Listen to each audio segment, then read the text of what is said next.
Muy buenos días, hermanos todos. Soy Sandra Reed, miembro de Apóstoles Marianos, y quiero acompañarlos aquí con la historia de la Virgen de la Salet. Yo creo que es una historia bellísima, pero además es una historia que toca nuestros tiempos. Es una historia que nos obliga prácticamente a reflexionar todo lo que está pasando. Es una historia que viene de hace tantos años, pero es totalmente actual.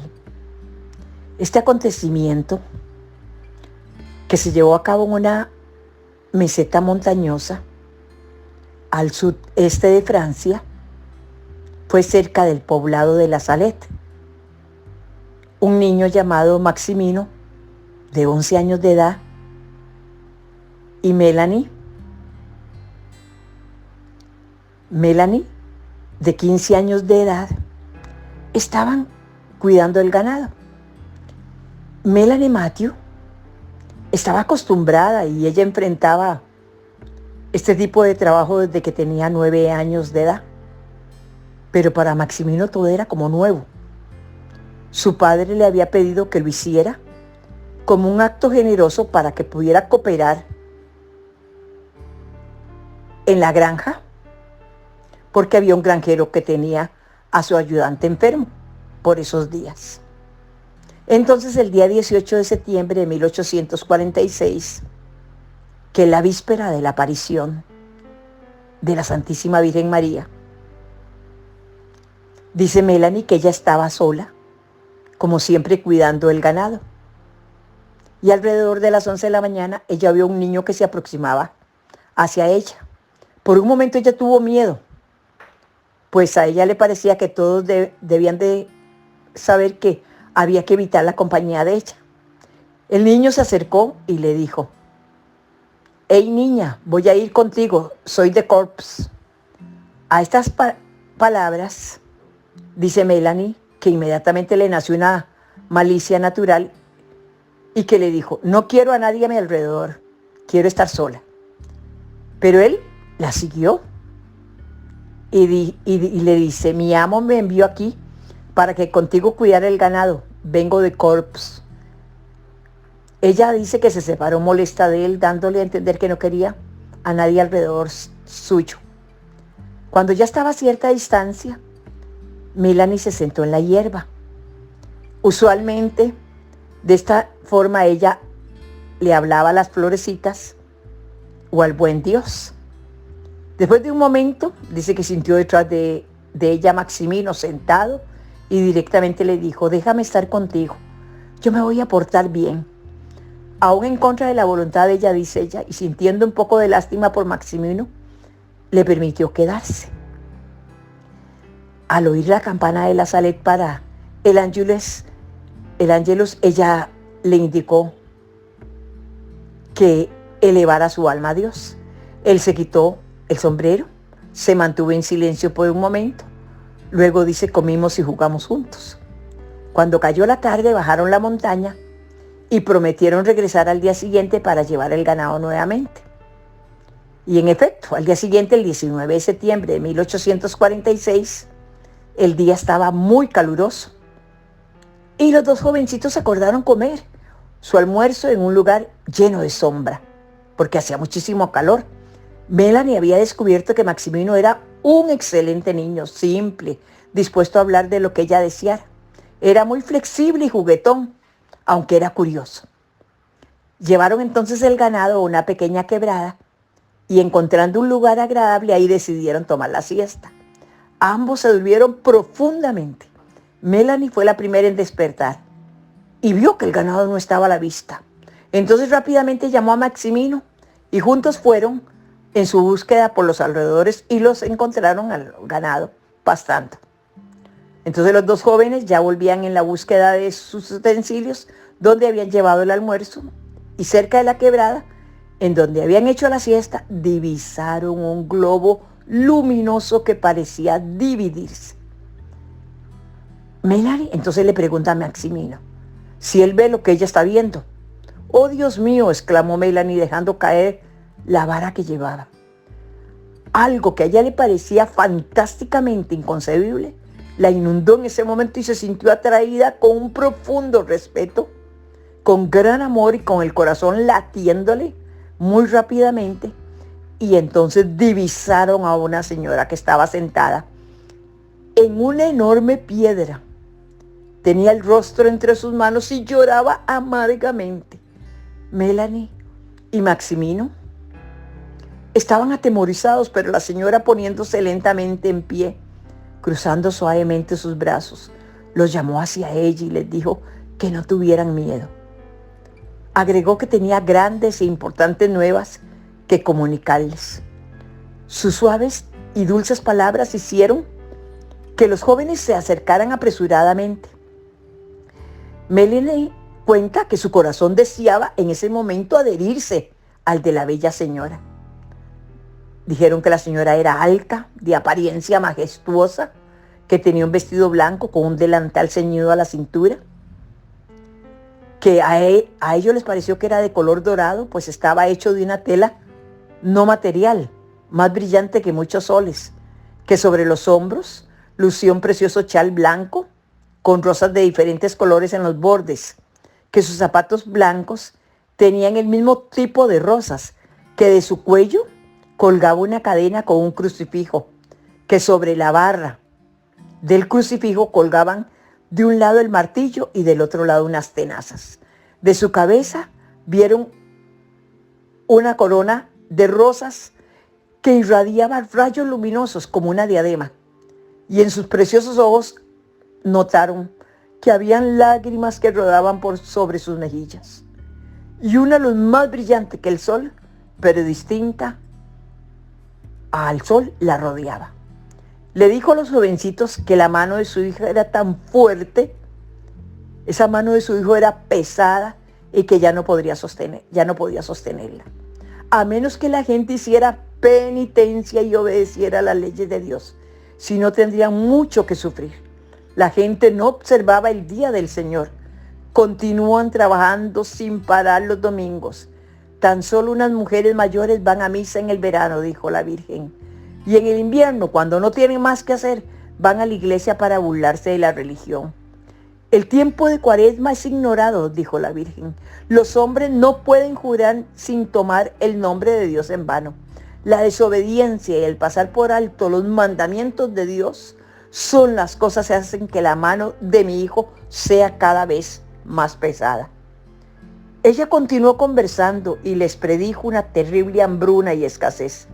Dijo que la cosecha de patatas se había echado a perder por esas mismas razones el año anterior. Cuando los hombres encontraron las patatas podridas, juraron y blasfemaron, dice la Virgen, contra el nombre de Dios aún más. Les dijo que ese mismo año la cosecha volvería a echarse a perder y que el maíz y el trigo se volverían polvo al golpearlo, que las nueces se estropearían, las uvas se pudrirían. Después la señora les comunica a cada uno de ellos un secreto que no debían revelar a nadie, excepto al Santo Padre, en una petición especial que él mismo les haría. La señora también agregó que si el pueblo se convirtiera, las piedras y las rocas se convertirían en trigo y las patatas se encontrarían sembradas en la tierra. Entonces preguntó a los jovencitos: ¿hacéis bien vuestras oraciones, hijos míos? Respondieron los dos: oh no, señora, no muy bien. Ay, hijos míos, hay que hacerlas bien por la noche y por la mañana. Cuando no podáis hacer más, rezad un Padre Nuestro, un Ave María, y cuando tengan tiempo y puedan, recen más.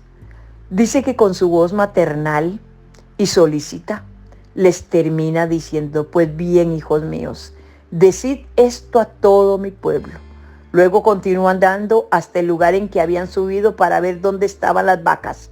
Sus pies se deslizan, no tocan más que la punta de la hierba sin doblarla. Una vez en la colina, la hermosa señora se detuvo. Melanie y Maximino corren hacia ella apresuradamente para ver a dónde se dirige. La señora se eleva despacio, permanece unos minutos a unos metros de altura, dicen ellos aproximadamente de 3 a 5 metros, mira al cielo, hacia su derecha, estará mirando hacia Roma, a su izquierda, estará mirando a Francia, mira los ojos de los niños y se confunde con el globo de luz que le envuelve.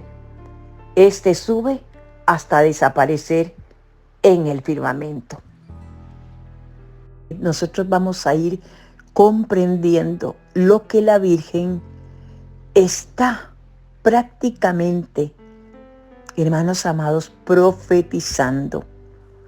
También cómo se siente la iglesia ante esa primera aparición donde ella le habla a Melanie, Matthew y a Maximino, donde le habla de la situación, aún hasta de las patatas. Y como vemos que al principio solo algunos creían lo que los jóvenes dijeron que habían visto y oído. Los campesinos que habían contratado a los jóvenes estaban más bien sorprendidos que, siendo tan ignorantes Melanie y Maximino, fueran capaces de transmitir y relacionar este complicado mensaje en francés, el cual ellos no entendían muy bien, como en patois, en el cual describían exactamente lo que decían. A la mañana siguiente, Melanie y Maximino fueron llevados a ver al párroco. Era un sacerdote de edad avanzada, muy generoso y respetado, que al interrogar a los jóvenes escuchó todo el relato, ante el cual quedó realmente sorprendido y realmente pensó que ellos le estaban diciendo la verdad. En la misa del domingo siguiente habló de la visita de la señora y su petición. Cuando esto llegó a los oídos del obispo, que el párroco había hablado sobre la aparición desde el púlpito, fue reprendido el párroco y reemplazado por otro sacerdote. Esto, hermanos, no es sorprendente, ya que la iglesia en esto es sumamente prudente en no hacer juicios apresurados sobre las apariciones de la Virgen Santísima. Melanie y Maximino eran constantemente interrogados por los curiosos, por los devotos. Ellos simplemente contaban la misma historia, la repetían una y otra vez. A los que estaban interesados en subir a la montaña les señalaban el lugar exacto donde la señora se había aparecido. En varias ocasiones fueron amenazados de ser arrestados si no negaban lo que continuaban diciendo. Y ellos, sin ningún temor y ninguna vacilación, decían que los mensajes de la Virgen se las había dado. Ahí, también en una forma sorprendente, surgió una fuente cerca del lugar donde la señora se había aparecido y el agua corría colina abajo. Esto es un signo. Muchos milagros empezaron a ocurrir y las terribles calamidades que fueron anunciadas por ellas se empezaron a cumplir. Hubo la terrible hambruna de patatas de 1846, la cual se diseminó especialmente en Irlanda, donde muchísimos murieron. La escasez de trigo y maíz fue tan severa que más de 1 millón de personas en Europa murieron de hambre, como la Virgen lo dijo. Una enfermedad afectó las uvas en toda Francia, como la Virgen lo dijo.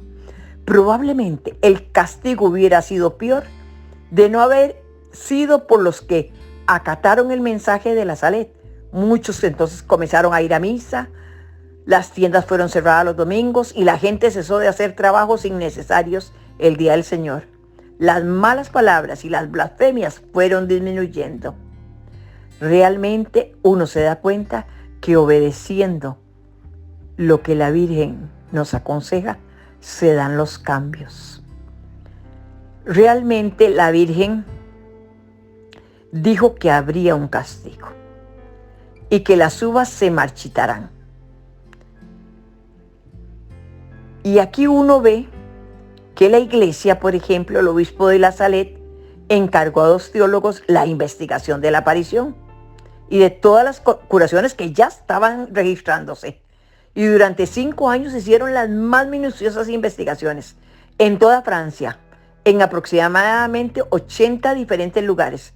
Los obispos se encargaron canónigos que investigaran las curaciones milagrosas a través de las oraciones a Nuestra Señora de la Salet y del agua de la fuente. Cientos de milagros fueron registrados. El Santo Padre de ese tiempo, Pío IX, aprobó la devoción a Nuestra Señora de la Salet. Pidió a los jóvenes que le fuera enviado el relato de los secretos por escrito.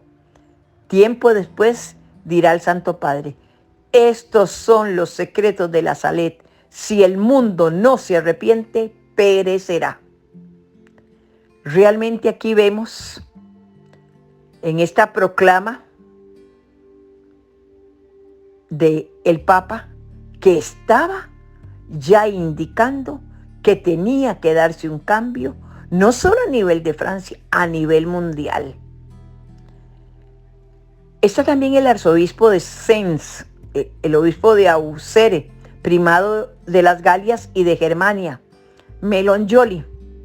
Dice: visto el informe de la comisión nombrada por nosotros el 24 de enero de 1848 para una investigación jurídica sobre una curación extraordinaria ocurrida en Avalon el 12 de noviembre de 1847 en la persona de Antoinette Bolenat, después de una novena a la Santísima Virgen invocada con el nombre de Nuestra Señora de la Salet, visto los interrogatorios a los testigos y médicos, habiendo pedido el parecer de mi consejo, invocado el santo nombre de Dios, declaramos, para la gloria de Dios, la glorificación de la Santísima Virgen y la edificación de los fieles, que dicha curación presenta todas las condiciones y caracteres de milagrosa. 4 de marzo de 1949.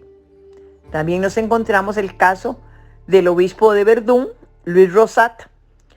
Dice: declaramos cierto e incontestable el hecho de la curación instantánea y mantenida desde el 1 de abril de 1849 hasta el día de hoy en la persona de Martín, alumno de nuestro seminario mayor, según la relación que ordenamos hacer, muy difícil de explicar por solas las fuerzas naturales. Y a nosotros nos ha sorprendido que los alumnos de nuestro seminario unánimemente lo hayan atribuido a la intervención sobrenatural de la Santísima Virgen. Esta relación citada, firmada por el superior del seminario, el ecónomo y 3 profesores, afirma que Martín es un edificante clérigo menor de entera confianza, que durante el curso hasta el 1 de abril apenas podía apoyarse en la pierna izquierda con dolores continuos que no le permiten seguir los actos de la comunidad. El obispo decidió a que no se le admitiera a las órdenes menores hasta que no estuviese totalmente recuperado. Permite entonces que el 1 de abril comenzara una novena a Nuestra Señora de la Salet, y su director espiritual a las 6 de la tarde le dio un frasco de agua de la Salet. A las 7 ya Martín andaba, subía y bajaba corriendo las escaleras.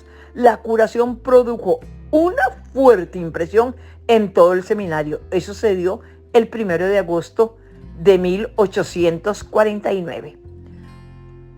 Luego está también el testimonio del obispo de La Rochelle y de Saint Clemente.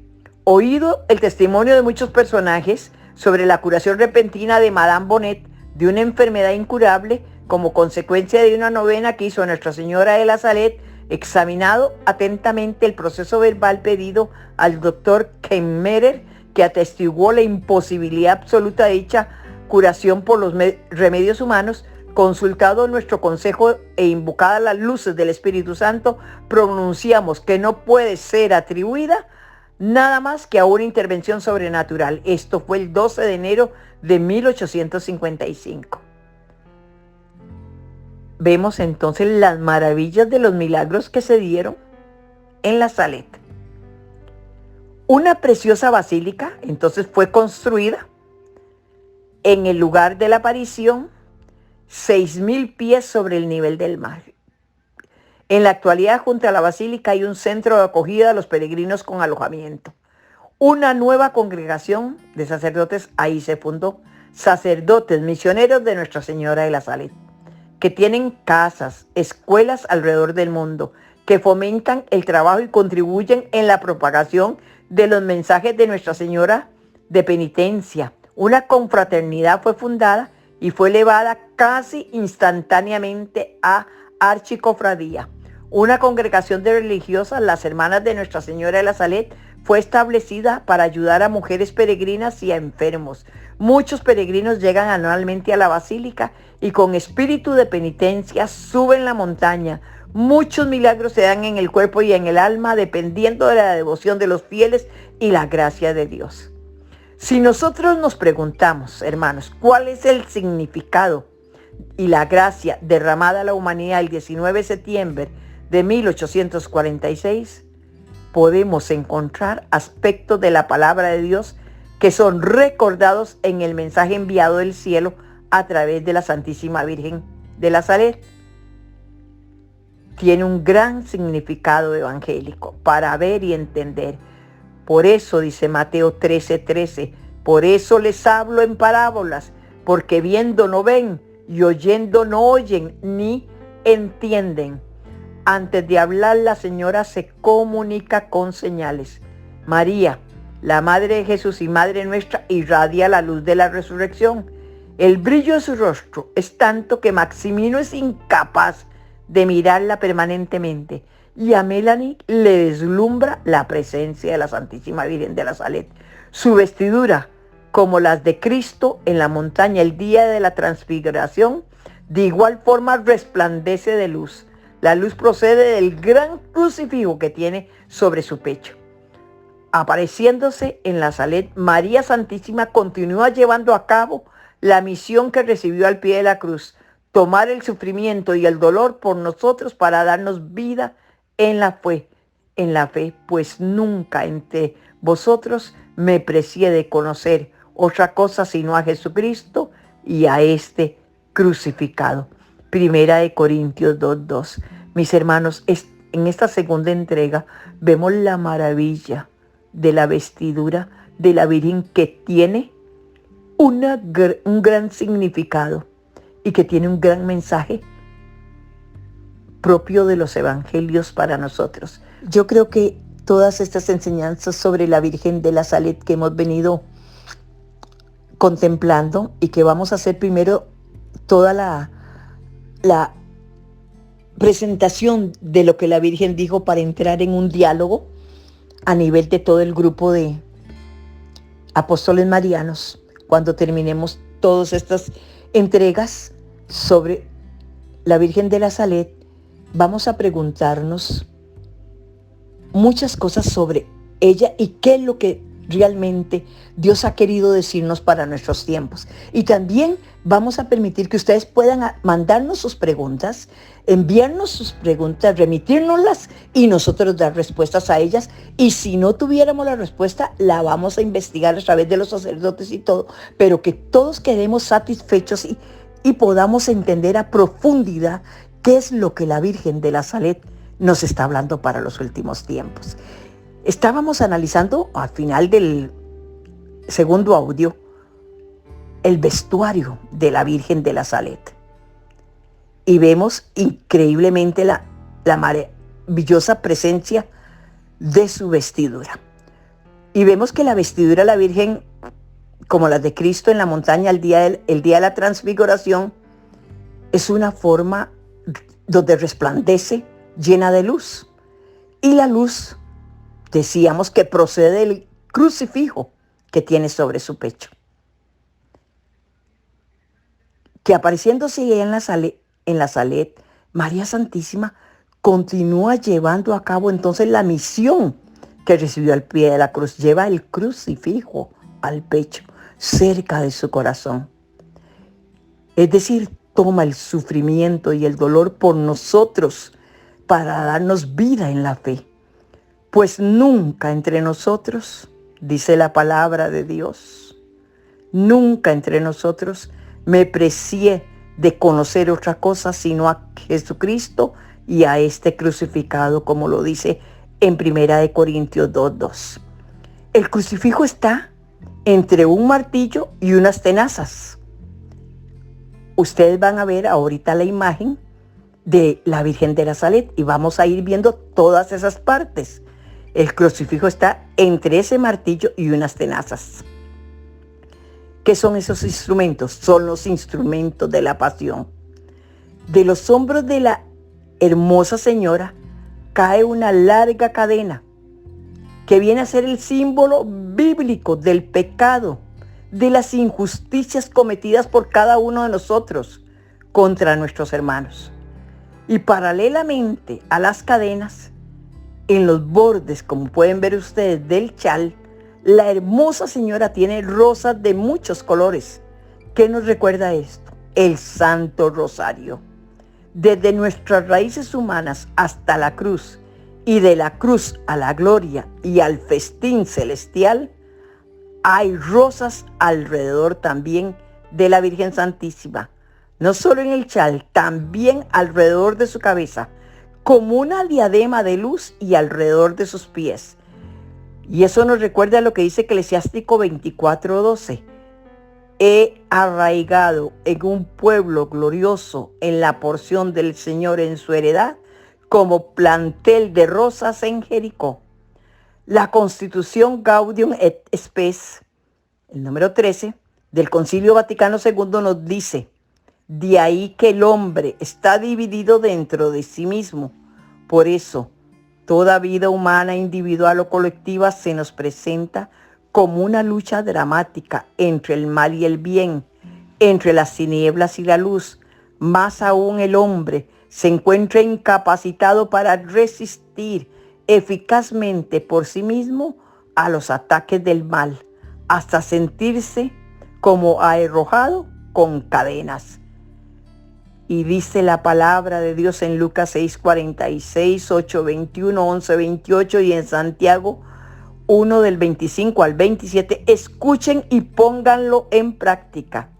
Por la maternal caridad, mis hermanos, de la Virgen Santísima, ella intercede, a ella le importa y continúa trayendo los dones de la salvación eterna a nosotros, hermanos de su Hijo, quienes aún estamos peregrinando en esta tierra, rodeados de peligros y dificultades, hasta el día de entrar a la patria feliz. La Santísima Virgen habla el idioma de su pueblo. La Virgen Santísima es una hija de Israel que vivió en una cultura específica. Ella se aparece también comunicándose según la cultura de sus hijos. Hay una gran consonancia entre su preocupación y el lenguaje del pueblo. En la Biblia, la palabra de Dios se manifiesta de una forma concreta en la historia del pueblo de Dios. María, como hija de Israel, nos enseña a descubrir a través de eventos y situaciones de la vida la presencia discreta de Dios, quien hace maravillas y quien recuerda su amor a su pueblo. Ella nos llama a la conversión urgentemente. Por su inmenso amor, se preocupa por nuestra indiferencia religiosa, por nuestros pecados, pero también por nuestros problemas y esperanzas. La Virgen se sitúa en la tradición de los profetas. Un profeta es aquel a quien Dios le confía la misión de hablar en su nombre al pueblo para revelar a este pueblo en los eventos pasajeros de este mundo la llamada a un mayor amor. En la Salet, la Virgen toma en cuenta la actual situación de las cosechas, el trigo, las patatas, las uvas, las nueces. Ella empieza con la predicción pesimista de los granjeros, hambruna y muerte infantil. Si el trigo continúa así, dice que nosotros no prestamos atención y luego lanza un reto a cada alma. Así se convierten. Nos recuerda la llamada de aquel que es la palabra. El reino de Dios está cerca. Convertíos y creed en la buena nueva. Es un llamado a la conversión, como lo dice Marcos 1:15, mis hermanos. Y otra vez dice: no os preocupéis, buscad primero el reino de Dios y su justicia, en Mateo 6:33. En realidad, esto es una llamada del Evangelio que quizá nosotros, los seres humanos, hemos olvidado. Y la Virgen Santísima nos lo viene a recordar. Analizando su discurso, nos damos cuenta de las grandes verdades encontradas en los evangelios. Todo, mis hermanos, se conjuga en Cristo. Cristo crucificado y resucitado. El papel de María Santísima respecto a todo creyente es unirnos a Jesús en nuestras luchas, batallas, sacrificios, y así que tengamos la oportunidad diaria de ser transfigurados en su Hijo Cristo. En el nombre de Cristo te imploramos, como lo dice Juan 20:31 y Hechos 4:12. La Virgen Santísima, modelándose en Jesús resucitado, viene como mensajera de paz, esa paz que es fruto del Evangelio vivido. La Virgen viene a implorarnos que retornemos a Cristo. Vea cómo lo dice, en el nombre de Cristo. Es como si estuviera diciéndonos, en el nombre de Cristo te imploramos. Nos pide también, en unión con ella, que seamos mensajeros. La buena nueva necesita ser proclamada, necesita ser oída, necesita ser difundida. La Virgen dice, si mi pueblo no quiere someterse, en esos tiempos modernos, es difícil oír palabras de advertencia, no nos gustan. Pero la Virgen no viene a quitarnos la libertad ni a amenazarnos, sino viene para invitarnos a vivir en el reinado y en el liderazgo de Cristo, en comunión con su voluntad. Esta sumisión, la cual es comunión con Dios, es la que María, la humilde esclava del Señor, vivió desde la Anunciación hasta la crucifixión y Pentecostés. Y es por eso que todas las generaciones le llamarán benditas, dice Lucas 1:48. Nunca, hermanos, oigan, nunca podremos recompensar el dolor que la Virgen ha sufrido por cada uno de nosotros. Pero también ello es la razón por la cual hoy tenemos que responder lo más generosamente posible a su llamado. Por lo tanto, ofrezcan todos los fieles súplicas insistentes a la Madre de Dios y Madre de los hombres, para aquella que estuvo presente a las primeras oraciones de la iglesia, ensalzada ahora en el cielo, sobre todos los bienaventurados y los ángeles, en la comunión de todos los santos, interceda también ante su Hijo. Esto lo dice la Lumen Gentium del Concilio Vaticano II, número 69. Reconcíliense con Dios, como lo dice Mateo 5:23, Marcos 11:24, 2 Corintios 5:18, Efesios 2:15. Nuestra Señora fue específica, dijo las dos cosas que hacen que la mano de su Hijo esté tan pesada. Primero, el irrespeto del día del Señor. Esto nos lleva a recordar, mis hermanos, los dos primeros libros de la Biblia, el Génesis y el Éxodo, y a recordar que desde el principio los cristianos celebran el domingo como día de la resurrección. ¿Cómo damos honor al día que el Señor se ha reservado para el mismo? Esa es la pregunta. ¿Cómo le da usted honor el domingo al Señor? ¿Es realmente para usted un día de reposo? ¿Es un día de asistir a la Santa Misa?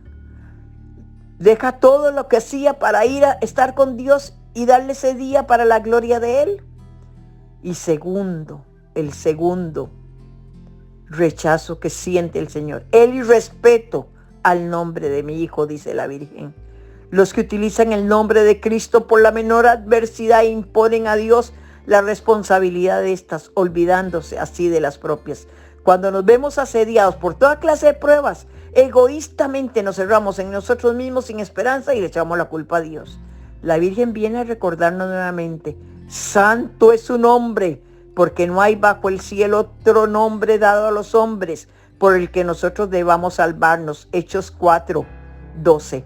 Y todo cuanto hagáis de palabra y de obra, hacedlo todo en el nombre del Señor Jesucristo, dando gracias por su medio a Dios Padre. Colosenses 3:17.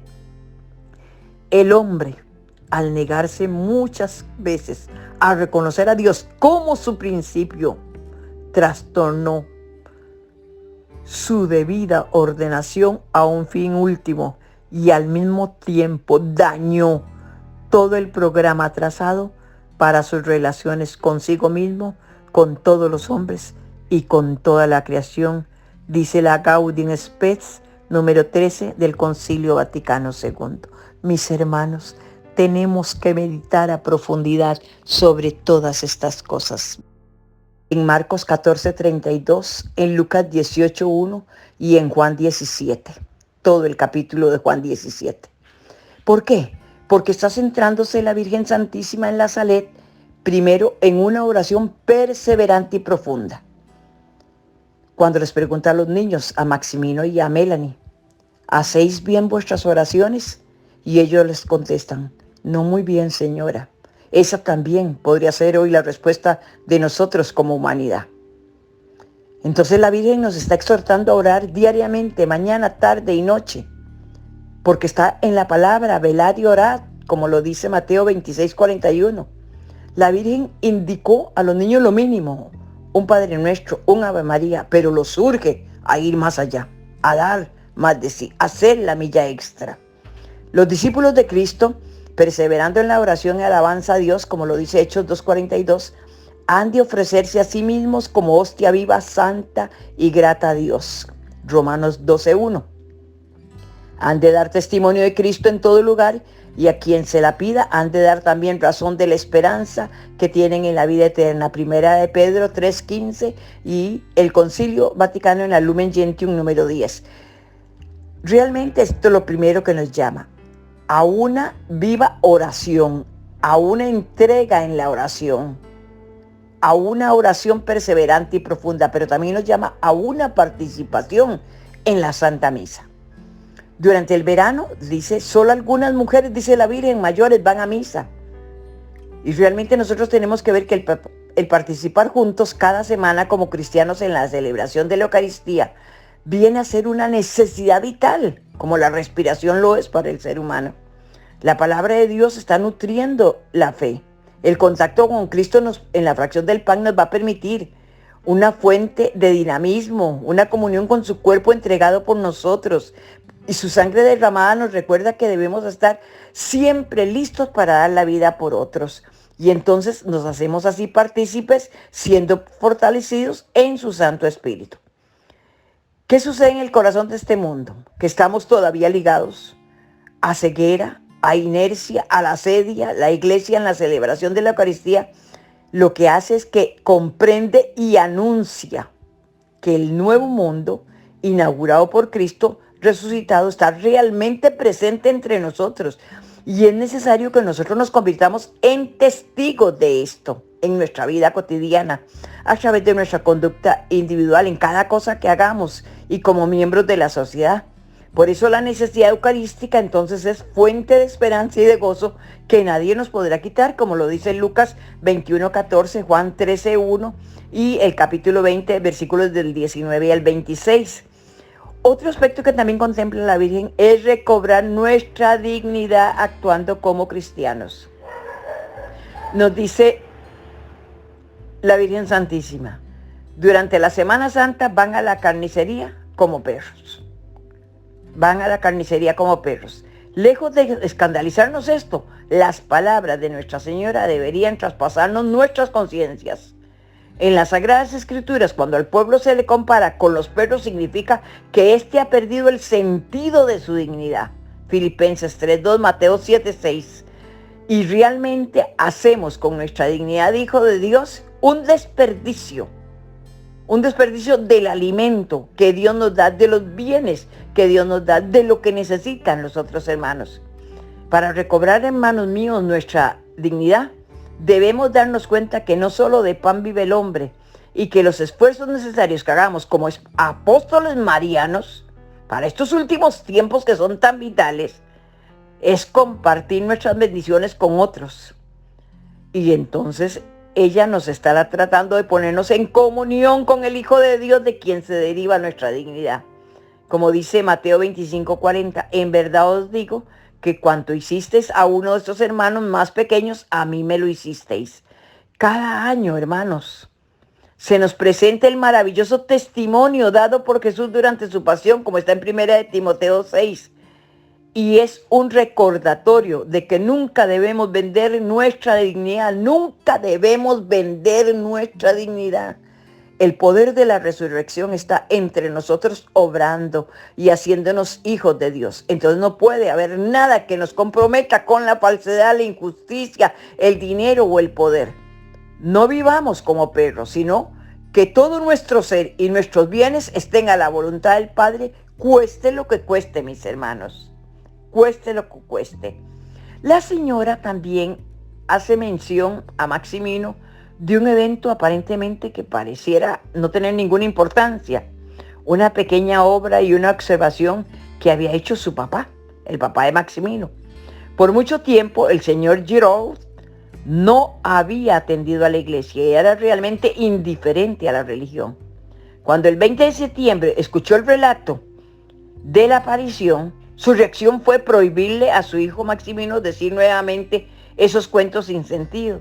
Días después, molesto por el ir y venir de las personas interesadas en hacer preguntas a Maximino, lo amenazó con castigarlos severamente. Pero papá, le dice Maximino, ella me habló de ti, exclamó el muchacho. Le recordó el episodio del trigo estropeado en la finca de Coins y el trozo de pan que le había dado a su hijo de regreso a Corps. Así como Maximino había olvidado el incidente, de igual forma lo había olvidado su papá. El señor Giraud se sorprende. Pensaba que quizás había desterrado a Dios de su vida y ahora se da cuenta y descubre que ni siquiera por un instante Dios cesa de percibir las esperanzas y ansiedades, en particular el temor de no tener más pan para darle a su hijo. Eso Dios cuida de nosotros. Cuida de nosotros como padres por nuestros hijos para que siempre tengan el sustento. Dios está atento a nuestras necesidades. Este descubrimiento que tuvo el papá de Maximino será el comienzo de una auténtica conversión que se intensificará cada vez más con la milagrosa curación del alma crónica que él padecía. Nosotros también nos podríamos preguntar, mis hermanos apóstoles marianos, si realmente estamos conscientes de la presencia de Dios que nos acompaña a donde quiera que vayamos. No temas, yo estoy contigo, no desmayes, yo soy tu Dios, a donde vayas, ahí yo estoy contigo. ¿Por qué temes? Todas esas promesas que nos tiene el Señor en medio de todas nuestras adversidades, de nuestras tristezas, de nuestras angustias. Cuando nosotros compartimos el pan, cuando lo distribuimos entre los hambrientos, donde quiera que se da, el Padre está ahí, pues Él es la fuente de la vida. Esto es algo maravilloso. Y realmente otra cosa que la Virgen también hace notar es esa dimensión misionera que es tan urgente hoy en día.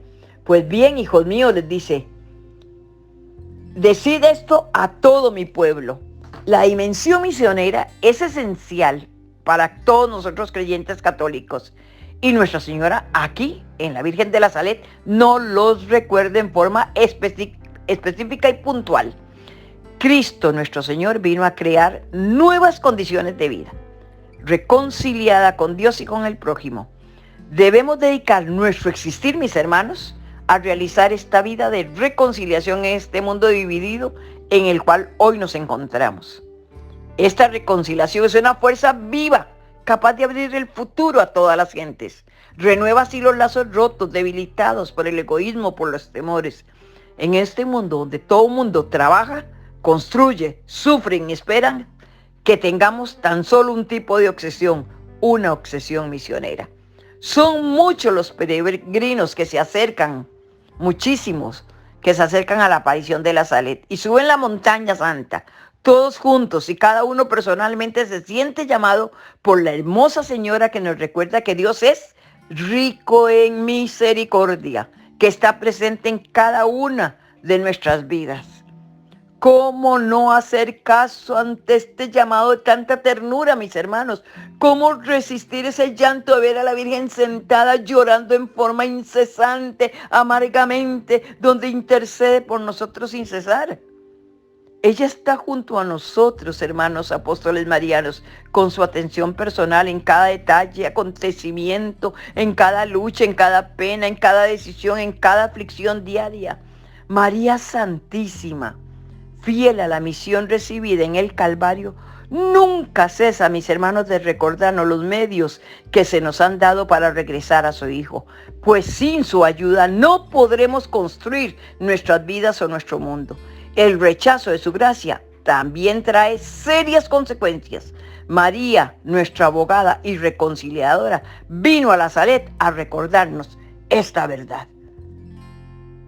Dios va a castigar de una manera sin precedentes. Ay de los habitantes de la tierra. Dios va a derramar su cólera y nadie podrá sustraerse a tantos males juntos. Los jefes, los conductores del pueblo de Dios han descuidado la oración y la penitencia, y el demonio ha oscurecido sus inteligencias. Se han convertido en estrellas errantes que el viejo diablo arrastrará con su cola para hacerlos perecer. Dios permitirá a la antigua serpiente poner divisiones entre los soberanos en todas las sociedades y en todas las familias. Se sufrirán penas físicas y morales. Dios abandonará a los hombres a sí mismos y enviará castigos que se sucederán durante más de 35 años. Los malos libros abundarán en la tierra y los espíritus de las tinieblas extenderán por todas partes un relajamiento universal en todo lo relativo al servicio de Dios, y obtendrán un poder extraordinario sobre la naturaleza. Habrá iglesias para servir a esos espíritus. Algunas personas serán transportadas de un lugar a otro por esos espíritus malvados, incluso sacerdotes, por no seguir el buen espíritu del evangelio, que es espíritu de humildad, de caridad y de celo por la gloria de Dios. Habrá por todas partes prodigios extraordinarios, porque la verdadera fe se ha extinguido y la falsa luz alumbra el mundo. Ay de los príncipes de la iglesia que se hayan dedicado únicamente a amontonar riquezas, a poner a salvo su autoridad y a dominar con orgullo. Dado el olvido de la santa fe de Dios, cada individuo querrá guiarse por sí mismo y ser superior a sus semejantes. El Santo Padre sufrirá mucho. Yo estaré con él hasta el fin para recibir su sacrificio. Los malvados atentarán muchas veces contra su vida sin poder poner fin a sus días. Los gobernantes civiles tendrán todos un mismo plan, que será abolir y hacer desaparecer todo principio religioso para dar lugar al materialismo, al ateísmo, al espiritismo y a toda clase de vicios.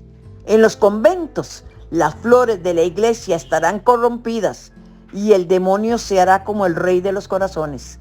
Que los que estén al frente de las comunidades religiosas vigilen a las personas que han de recibir, porque el demonio usará de toda su malicia para introducir en las órdenes religiosas a personas entregadas al pecado, pues los desórdenes y el amor de los placeres carnales se extenderán por toda la tierra. Los justos sufrirán mucho. Sus oraciones, sus penitencias, sus lágrimas subirán hasta el cielo, y todo el pueblo de Dios pedirá perdón y misericordia e implorará mi ayuda e intercesión. Entonces Jesucristo, por un acto de justicia y de su gran misericordia con los justos, mandará a sus ángeles para que mueran todos sus enemigos. De golpe, los perseguidores de la iglesia de Jesucristo y todos los hombres dados al pecado perecerán, y la tierra quedará como un desierto. Entonces se hará la paz, la reconciliación de Dios con los hombres. Jesucristo será servido, adorado y glorificado. La caridad florecerá en todas partes. Los nuevos reyes serán el brazo derecho de la Santa Iglesia, que será fuerte, humilde, piadosa, pobre, celosa e imitadora de las virtudes de Jesucristo. El Evangelio será predicado por todas partes y los hombres harán grandes progresos en la fe, porque habrá unidad entre los obreros de Jesucristo y los hombres vivirán en el temor de Dios. Esta paz entre los hombres no será larga. 25 años de abundantes cosechas les harán olvidar que los pecados de los hombres son la causa de todos los males que suceden en la tierra. Yo dirijo una apremiante llamada a la tierra. Llamo a los verdaderos discípulos de Dios, que vive y reina en los cielos. Llamo a los verdaderos imitadores de Cristo, hecho hombre, el único y verdadero Salvador de los hombres. Llamo a mis hijos, a mis verdaderos devotos, a los que se me han consagrado, a fin de que los conduzca mi divino Hijo, los que llevo, por decirlo así, en mis brazos, los que han vivido de mi espíritu. Finalmente llamo a los apóstoles de los últimos tiempos, los fieles discípulos de Jesucristo, que han vivido en el menosprecio del mundo y de sí mismos, en la pobreza y en la humildad, en el desprecio y en el silencio, en la oración y en la mortificación, en la castidad y en la unión con Dios, en el sufrimiento y desconocidos por el mundo. Ya es hora que salgan a iluminar la tierra. Id y mostraos como mis hijos queridos. Yo estoy con vosotros y con vosotros con tal que vuestra fe sea la luz que os ilumine en esos días de infortunio. Que vuestro celo os haga hambrientos de la gloria de Dios y de la honra de Jesucristo. Pelead, hijos de la luz, vosotros, pequeño número, que ahí veis, pues he aquí el tiempo de los tiempos, el fin de los tiempos. La Virgen Santísima de la Salud predijo acontecimientos. Realmente que hoy, mis hermanos apóstoles marianos, se están cumpliendo a cabalidad, como dicen, desde la A hasta la Z, en la iglesia, en la sociedad, en cada una de nuestras vidas. Tendremos una última entrega sobre la Virgen de la Salud, donde tendremos un diálogo y podremos visualizar con la sabiduría y el discernimiento de Dios y el amor y la intercesión de ella, qué es lo que Dios nos está hablando hoy en este siglo XXI a nosotros, en medio de todas las pruebas que estamos transitando. Dios me los bendiga.